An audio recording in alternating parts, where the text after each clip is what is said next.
So, unfortunately, I didn't get as much time as I wanted with the both of them. I think I was a little, one, too nervous, two, very, very, very much starstruck. Yeah. But it was awesome because that was the third day of performances, and the New York Kathak Festival. I was unfamiliar with their game. When I tell you, dude, sound and lighting was some of the best that I have ever experienced in a concert. Wow. Yeah. I didn't really matter like where I was in the audience. Well, obviously you know how loud I am, so like you know where I'm in the audience.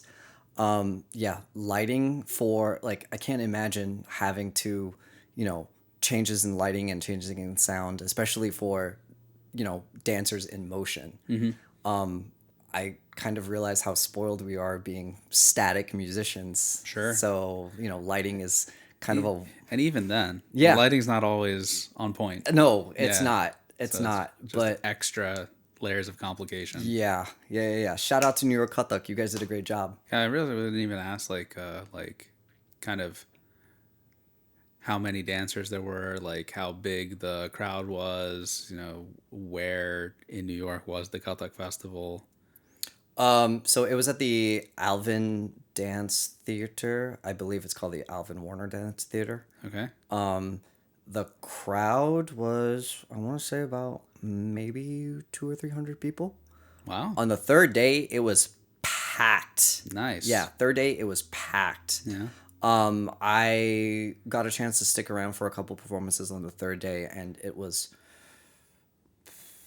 I think we need to have some Kathak guests because I definitely don't know anything about Kathak. All of the classical. All of the classical dances. Yeah. Yes, it was amazing.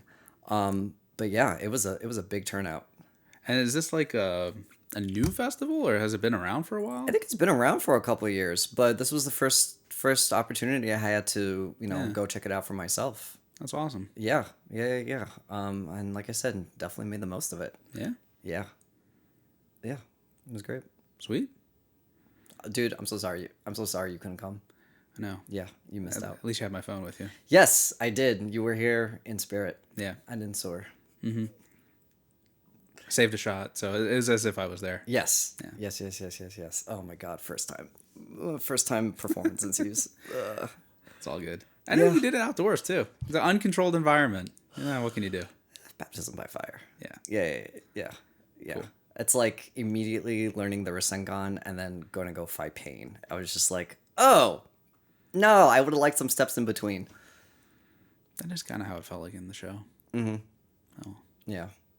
By the time I got finished with her interview, like the nerves have calmed down. So you definitely hear a lot more like Gudge style quirks and features for the next interview. Welcome back. Long time no see. That was the alap. Are you ready for the drut? Yeah, do some jala, please. Oh, yeah. You see terrible there. Yeah, of course. Okay, let's see. Doubles or dosa? Doubles, of course. Doubles, okay. Chana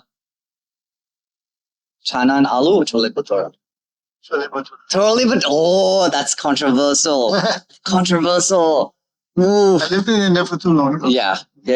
If you could have any superpower and have it help in your music, what would it be? You already have a superpower. If you could hear everything by ear and play it back properly, that's the superpower To right read there. people's minds. To read people's minds? To help me communicate better with them. Oh, I've heard your music. I don't think you need to do that. Yeah. I think your music does that just fine. Just fine.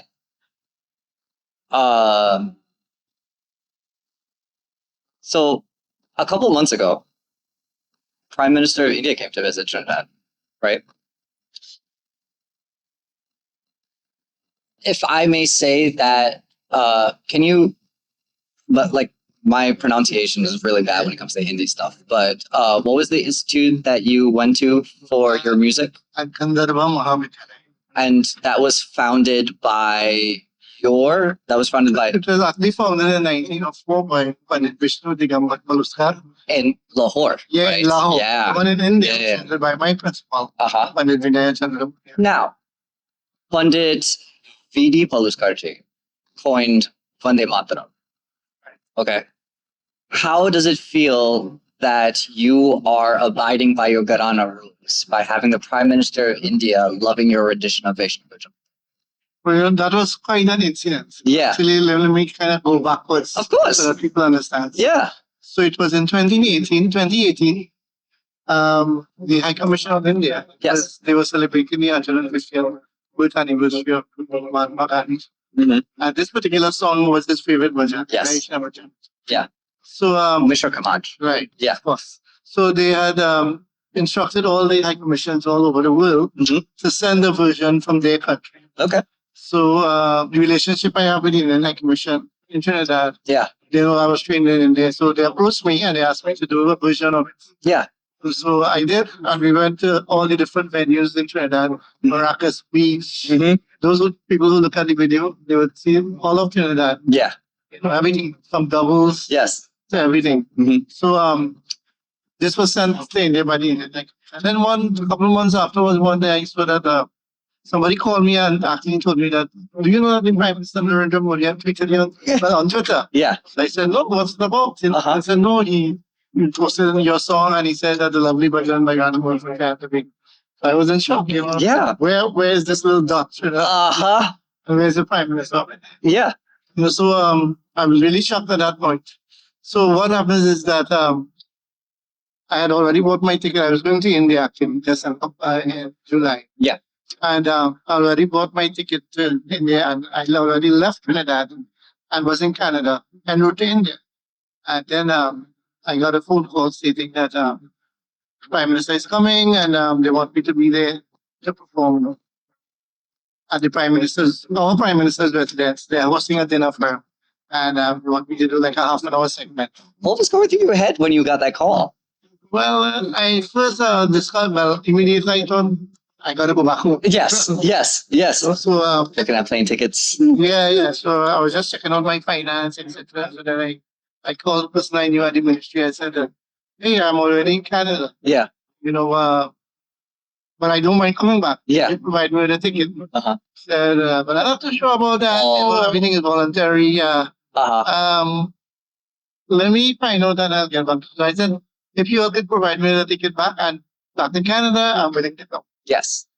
So a couple of hours afterwards, he called me and said that they laid with the Prime Minister that they would take and get me back. Oh.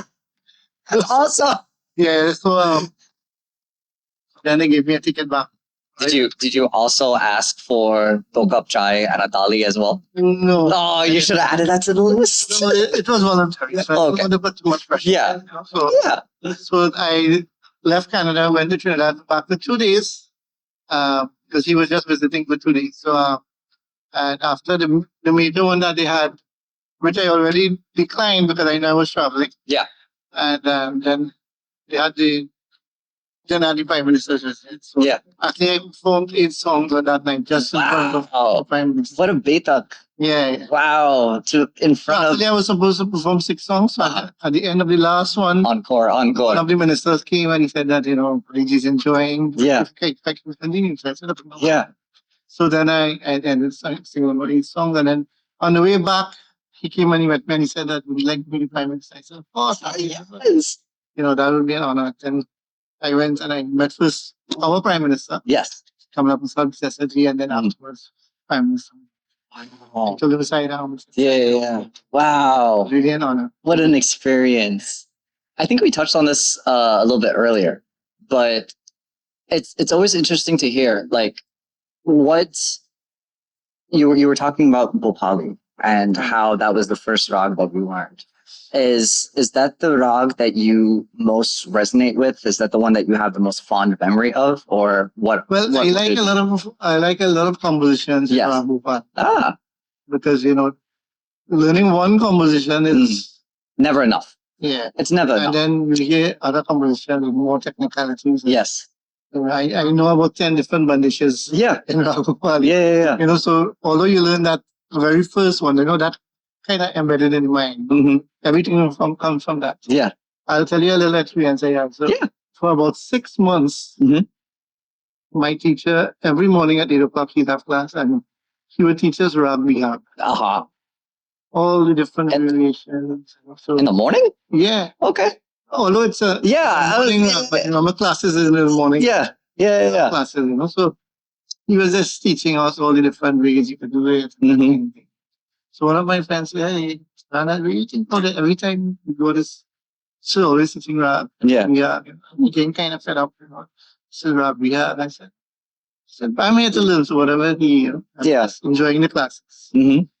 And then after 6 months of doing all the different things, he went into another rap. Yeah. And then he started teaching us opinion. Remember, we did so and so in rap. We have, let's adapt this to this particular rap. Yeah. So then he realized that all the different things that he taught us in one rap. Yes. It builds on another. Builds on that. Yeah. Helps you to innovate, it helps you to create. Yeah. All those things. So that's just how vast. Yeah. There's no need to learn one rap. Yeah. I think one of the things that I love most is as like you have a core series of rags. Yeah. And then as you build out from that, you see that rag in different shades. Mm-hmm. So when you're talking about Bhopali, like my first rag that I learned was Yaman. Yeah. Okay. So for me is I see Yaman everywhere. I hear Yaman everywhere. And like when you're talking about Bhopali, the first thing that comes to mind is Shuddhkal Yaman, which is a combination of Yaman and Kalyan. Yeah. So yeah, Yaman and Bhopali. So I was just it's amazing to see. Again, it's a lifetime is not enough for Indian classical music, but Indian classical music is enough for a lifetime. Yeah, like initially I told you I went to 2 years and Yeah. realized after 2 years just scratched the surface Of course. of it, and then it just continued. Then it just continued, and then after my bachelor's, my principal said, "Would you like me to extend your scholarship?" Because he was on the board of ICCR, Yeah. which is the Indian Cultural Edition. They gave me scholarship. Yeah. Of course, as far as I could go. So Wow. then I got my scholarship to do my master's. I want to ask you something a little bit deeper, Sure. and you feel free not to answer it whatsoever. But what are some unique challenges or biases you've experienced as a diaspora artist, upholding all of these very dear cultural traditions? Okay, in India or in Trinidad? Both, Okay, so first I'll speak about India. of course. So after some time, after about 4 years, my principal called me one day in the office and said that he liked me to start teaching the first years. Mm-hmm. Right. So I immediately agreed. He said, "Don't worry, whatever help you need, just come to him, and he'll come sometimes in the class and listen and see how I'm teaching." I said, I'm up for the challenge." So he said, "One thing though, don't let them know that you're a foreigner, because in India, being an Indian, Yes. you don't want anybody to come from outside and teach you about your own culture. Yeah. So that's one of the first things. So I in the class, but of course the students don't realize because of my accent that I'm not. I wouldn't say Indian, but my Hindi wasn't that. Yes. 100%. Yeah. One student came and said that, "Sir, I could ask you where you're from?" Mm-hmm. I said, "Sure." She said, "Where are you from?" I said, "I'm from Bangalore." Yeah. Yeah. Because in Bangalore they speak Tamil. Yes. And in Sai Baba's ashram they speak Telugu. Yeah. Which is that transfer. So then he said, "Oh, you're from South India as well?" So I said. Then he started speaking sometime. No, it's gone. But then I just kind of kept quiet. Yes. So he said, you don't understand? I said, "No, actually, I'm not from India." Yeah. He said, "Oh, I could swear because, we look like Indians." Of course. Yeah. It's hard for them to say that we are from out of Yes. Yeah. But then he understood that, so that's one of the early challenges I had. And language, of course. Yes. Talking with Dopey and all these other people in the beginning. The food was a bit of a challenge in the beginning as well. Mm-hmm. I ate like bread and cut up tomatoes. Yes. For some time before I got accustomed to the spiciness. Yeah. The garam masala in India is a little bit different than the curry powder. Yeah. That's just one element of the curry. Yes. Yes. Yeah, I think. fun thing. Do you cook as well? Yeah, I cook. I cook think Indian food. so. I always have to translate Caribbean cuisine to my non-Caribbean friends. Right. And I always say that one of the biggest differences is it like Indian, like Desi Khana uses a lot of cilantro, but Right. Caribbean uses a lot of culantro or shadow bene. Right, yeah. And that is a big difference in the spice profile over here. Taste as well. Yeah. So one of my friends is a tabla player, and he went to college in Queens over here. So even though he's Gujarati, he knows a little bit about Caribbean culture. So Caribbean people. yeah. So it was his birthday, and I was like, hey, let's go hit up a roti shop in DC. So in typical Brown fashion, it was only supposed to be me and him, and then there's another person tagging along, and another person tagging along, and another person tagging along. So it was like 8 of us in there, and I was like, okay, listen, here's what everyone needs to order. So it was pumpkin and roti, it was chana and aloo, okay, and it was kalaloo, and then it was doubles. So it was nice. It was interesting to see how the non-Caribbean perspective of Caribbean is. And it's great because like there's so many familiarities, but I feel like just like with every rendition of a rag, where it's just like, hey, you could say that you cook this dish, I could say that I cook this dish. It could be the same dish, but at the end of the day, it tastes different. It tastes different. Yeah. Oh man. What? Language is such a really big component in Indian classical music. Did you have to? And we're in my talam, I came from a very diverse background in which my music teacher was from Kolkata, so I had my hands in everything. Where it was, we were learning we were learning Bangla compositions. Then we were also learning ghazals. Then we were also learning North Indian classical stuff. And it was literally just a tali of everything. And as a person who was born and raised in America, I still find it very hard to navigate all those languages because they are also completely different from one another. Yeah. Completely different from one another. Your institute was in New Delhi, right? Yeah. Yeah. Did you? So I know you tried speaking Tamil to get out of it, but did you have any sort of exposures to other folk languages besides Hindi? Not really. No. Not really? No. Good. I mean, most of the composition we learned was like Sanskrit, Hindi. Yeah. Yeah. So I didn't really have the chance and the challenge of learning any other language. Again, I was born and raised here. I don't have many connections to what the Trinidad experience is like, especially growing up in Trinidad. Can you shed some light on how Bhojpuri is used in Indo-Caribbean music? Because not a lot of people understand that, like, okay, yes, there's Hindi, but there's also regional languages.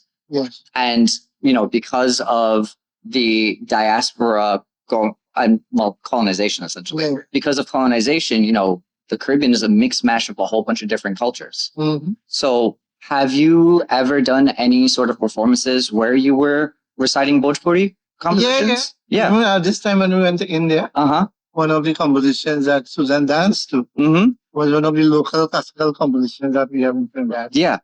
Jai Janani Bhavani. I don't know if you know of that composition, but it's done in pure local style with Dolak and she added the element of Kathak into it. So we performed that actually at Hyderabad University in India, and it was really well appreciated. The people, because of the tal that it was in, Egyptian tal. Yes. Right? Janani Bhavani, Rama Bhavani, Rama. Achala Bharadam.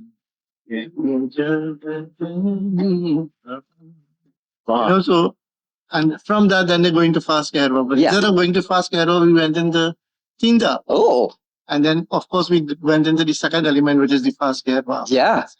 So they were quite intrigued by, they said that this was like long time music. Yeah. Because, our forefathers, they came from UP, Bihar, and they spoke Bhojpuri. Mm-hmm. So going back to Uttar Pradesh, and we performing these, like I always tell people, like, but a lot of people ask me, how this music, our local classical music in Trinidad, what we call Vaitapana, Yes. how was that derived? Mm-hmm. Because we have some of the same terms. Yes. We have Tumri, we have Yes. Dadra, we have Ori, Yes. but it's totally different Very. from what the Tumri that we live Very. in there. Yeah. So actually, our forefathers, when they came, they were not musicians. They were like the ordinary people, but they Yes. used to go to the palaces, the kingdom, where the king has these classical musicians living in the palace. Yeah. Used to be the resident musicians, like Tansin and court musicians. court musicians, and they had some natural talent where they picked up some of the lyrics and they picked up some of the beats, and these are the people that came to Trinidad. Yeah. And whatever they remembered, Yeah. the names and some of the forms, they said it. Yeah. And the lyrical content sometimes is the same as well. Yeah. But the way they do it is different. Because they were not trained musicians. So that's basically our local classical music in Trinidad is more folk oriented one. Yeah. But it's I also will say it's a sort of a distorted form of the actual classical music. Yeah. It's interesting because you have the Bade Khayal system. Okay. But as I've dived deeper into that's quite intricate. Yes, as I've dived deeper into things like Gajari and Hori and Jula and yes, and all of these things, I found it like you said, I found the similarities where I'm like, hey, I've heard this before. This is not completely foreign. Yeah. These beats, the way the rag dari itself articulates, like all of these things I've heard from in the Caribbean. So it's really interesting to see how, especially as a sitar player, like my Garana is Indadkani Garana. So we incorporate a lot of vocal technique into our sitar as well. So yeah. So when you have Ustad Vilay Khan Saab, so I always remember a performance of him on YouTube where it was him and Ustad Bismillah Khan, and they were playing Mohip Gatape. And it's one of those things where it's just like, like that style is something that can still be heard in the Caribbean. Yeah. Very faintly. Because again, not a lot of people speak Bhojpuri, not a lot of people have that musical knowledge anymore. And unfortunately, it has been lost with time. But it's interesting to see how the echoes of something travel that whole entire distance across the sea. Like a very similar one, I've gone to local hospital. Yeah. And this guy was singing and he's singing, Kilatananda Kumar Hori Re, Kilatananda Kumar. So afterwards I said, what sort of song is this? Yeah. We said, what I was singing is a kafi. Yeah. Meaning it's a form, it's an art form. Known as a kafi. Yes, not rag kafi. Not rag. Yeah. So I said, do you know you're singing in rag kafi? Yeah. I don't know which rag I'm singing. Yeah. This style is called a kafi. Yeah. Right, so they remembered the name and the form, but they didn't know that it is rag kafi. Yeah. They're singing in so this is why I say it's a distorted form. It is. Hindustani classical. I think one of the things that I really want to use this podcast for is I have a little bit of technical knowledge when it comes to Indian classical music, and I have that experience of being Indo-Caribbean. And part of what I want to do is I want to pull the threads that I see, and I want to see how far back it goes, especially in terms of where our music comes from. Because for me, I understand that, like, I believe I have like 5 generations in the Caribbean. Yeah, we are actually the 5th. Yeah. And we're going to be getting OCI cards soon. Yes. And it's one of those things where I want to see where certain things come from. And I think one of the first things that I want to do is I have the privilege of having a lot of friends from Maharashtra. Right. So when they were sharing their culture with me and they started teaching me about Tasha, okay, I was like, wait a minute, we have that. That's tough. We have that. Not in that form, but not in that form, but that's the closest thing that we could get analogous to it, right?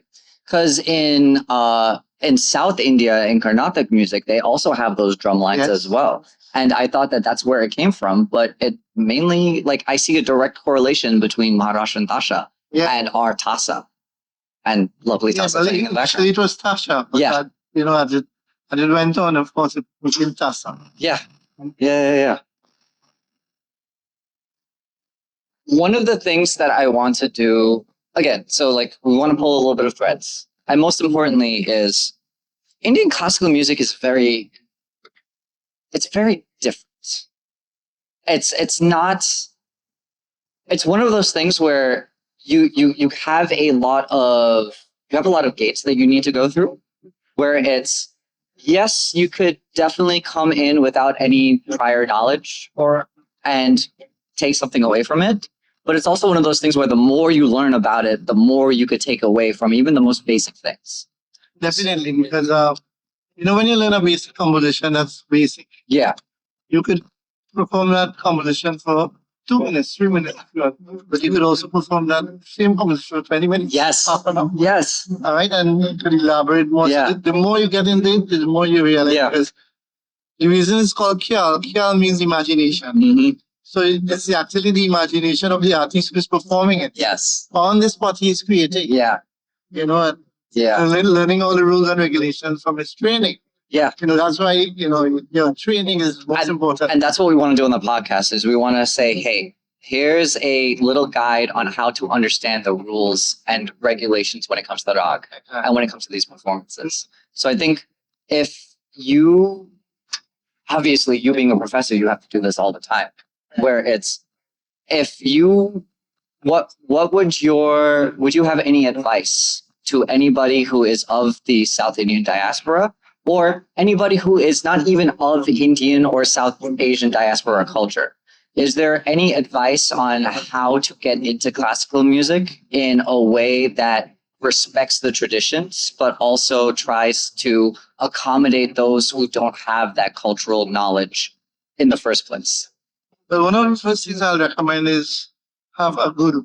Yeah. Don't have YouTube guru. Yeah. All right, because that face-to-face, you know, what we call a guru shishya parampara. Yes. You know, where you sit in front of the guru and you learn from the guru. Because, yeah, you know, not everything you can write. Nope. You can write a mean or yes, line, you know, by putting that over it. Yes. But you wouldn't know how to do it. Mm-hmm. Right? So, of course, when you're in front of the guru and he tells you exactly how it's done. Yeah. How the murkis are supposed to be and the gamaks and all those different things. Yeah. You know, yes, you can write it, but it's not the same. Yeah. You know, how you actually present it is what makes the difference. Yeah. So I would always say, try to learn from a guru.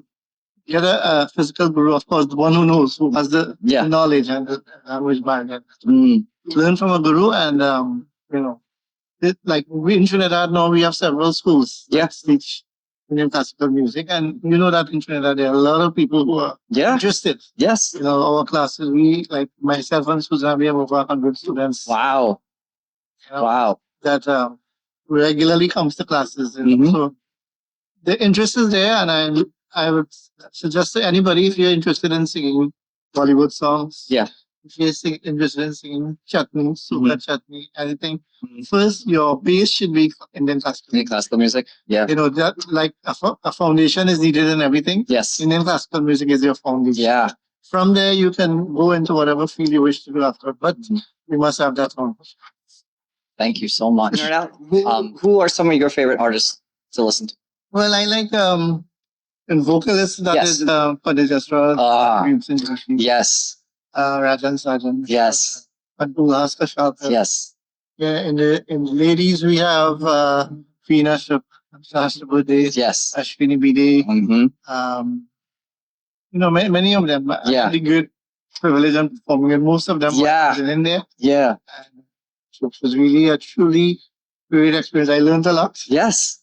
You know, I remember I had gone with Rajan and Sajan Mishra one time at the Chandigarh Sangeet Sammelan. Myself and Ustad Fayaz Qasam was on tabla, and we practiced in the green room. And you know, when we reach on stage, I'm on a harmonium. I was a student back then. I'm on a harmonium and Fayaz Qasam. And when they started singing, they sang something totally different from what we preached. Right? from what we used to agree on. I'm a student, imagine, right? So Yeah. I was listening. I had a good head, Uh-huh. right? So I could hear, and so they started, and I was listening, and I just kind of following. And then he left it, and he said, but sometimes they tell the harmonium there. But Yeah. so then I started. I was just keeping in the notes that they reach so far. Like if they go to Madhyam or Pancham, Yes. I wouldn't cross that because I'm not sure what's happening now.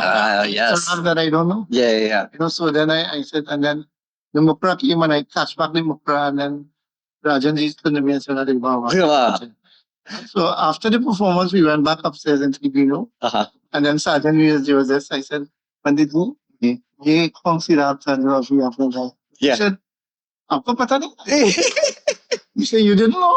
So I said, no, I didn't know which rag you were performing. Mhm. He said, but you played everything, even the towns, when we sang the towns, you just repeated. I said, Yeah. I just was playing back what you sang, but Kya baat. Yeah.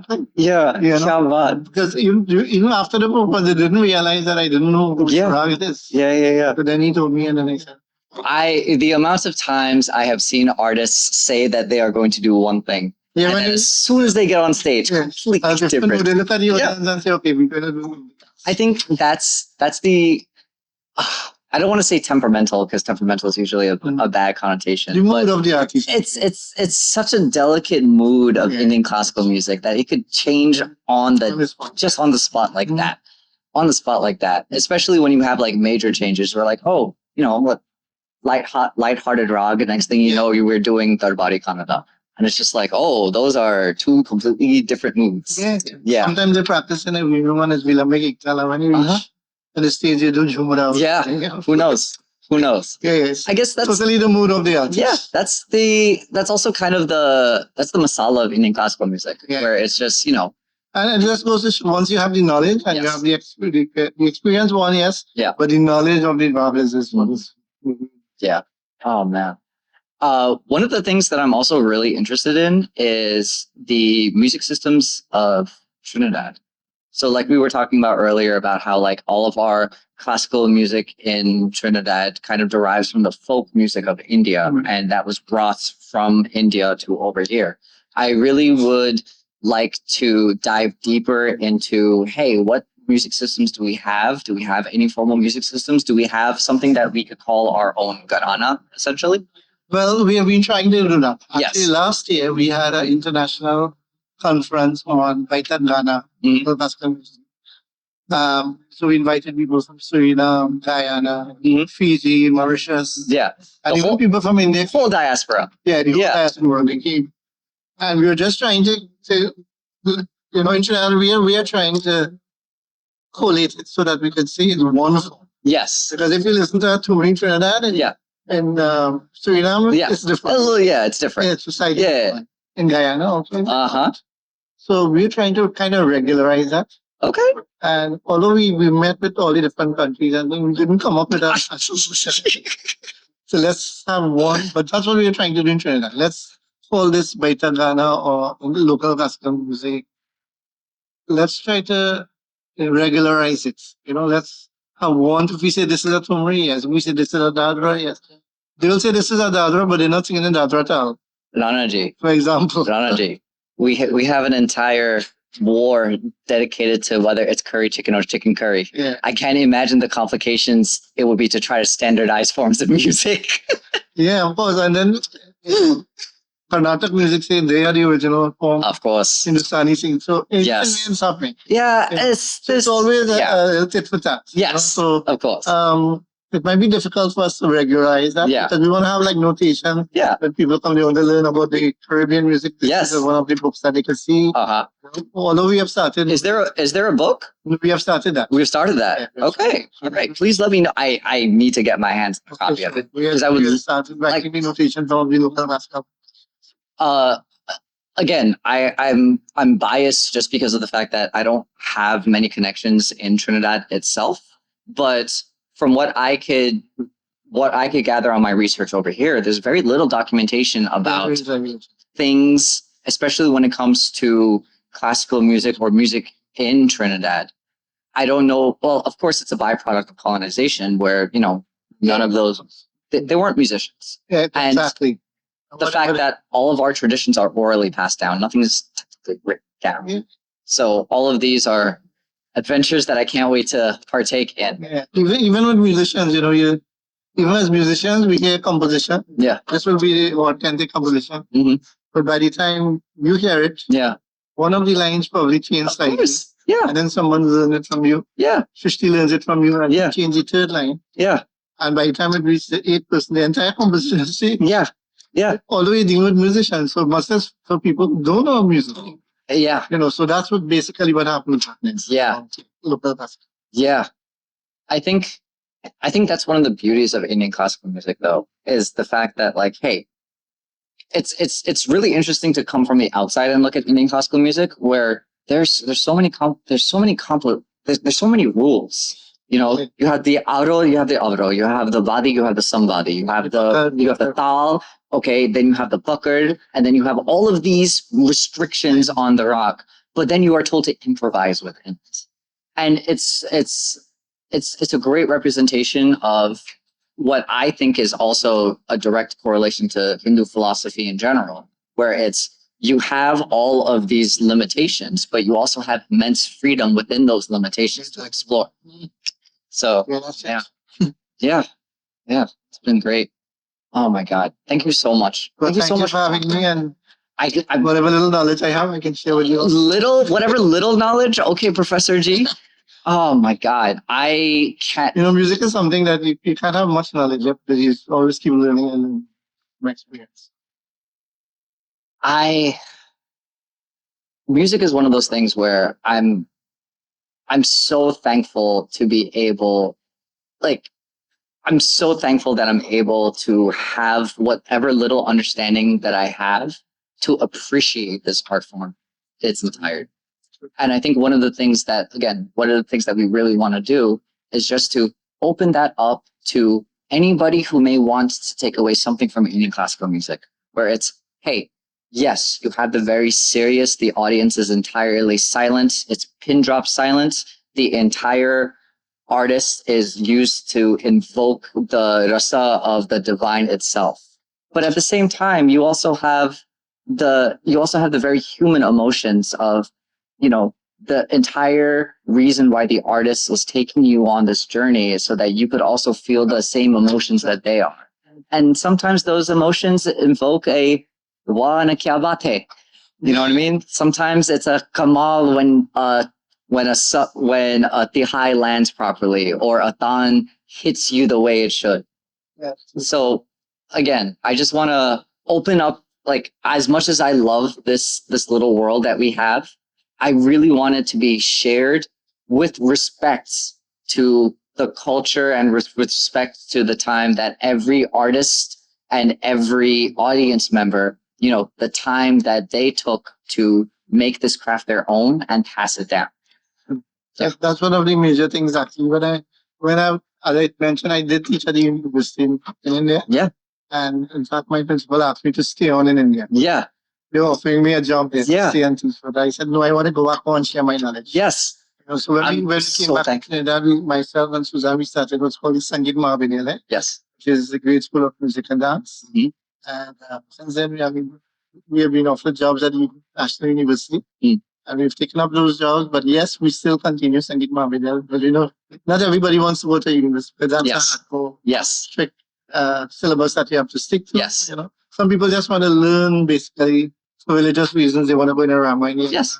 And just be able to sing bhajans and everything. Yeah. So we have to cater for everyone. Yeah. But of course, we teach them the bhajans. Yes, but this bhajan is in this rag. This rag, yes. So learn this composition first. Yeah. In this rag. Yeah. Do the bhajan after. Yeah. So actually, hold on. I just remembered something. So my background is sitar.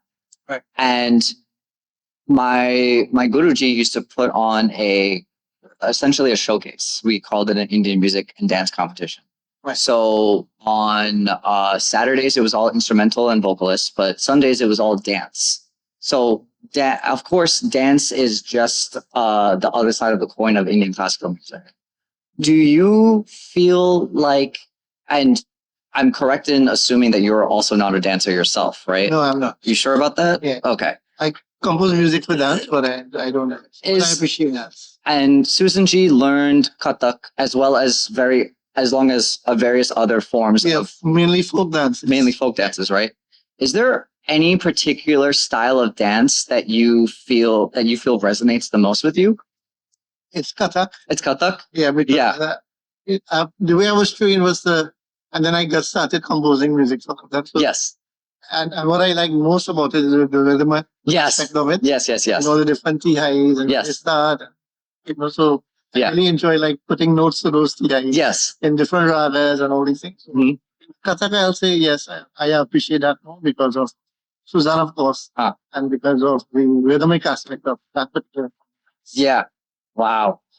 Yeah.